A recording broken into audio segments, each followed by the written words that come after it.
Today we're showing you a 2014 New Holland T4.75 Power Star tractor. It's a four-wheel drive open operator station tractor with a New Holland 655 TL quick attach front loader. Tractor is rated at 74 horsepower, has just under 1,100 hours on it.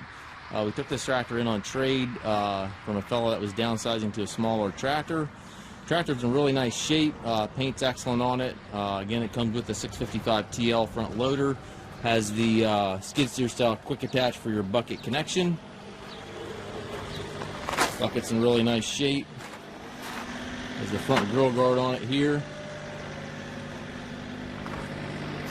Galaxy Radial tires. And again, it is the flat deck platform, which is a very nice operator platform for the operator. You got lots of room. You can really see well off of that platform.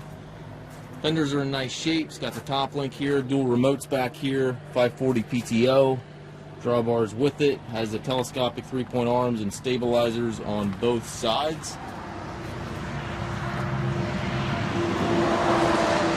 Very clean tractor. We do take trades. We also can arrange financing for qualified customers. We also can arrange shipping anywhere here within the U.S. Has a hydraulic shuttle which allows you to change direction without clutching. 12-speed transmission, has 3 ranges in the short lever, 4 gears on the larger lever up there, and then the loader control also within easy reach. And as you can see, very clean tractor. If you have any questions regarding this tractor or any of our other used machines, please contact us at Mast Tractor.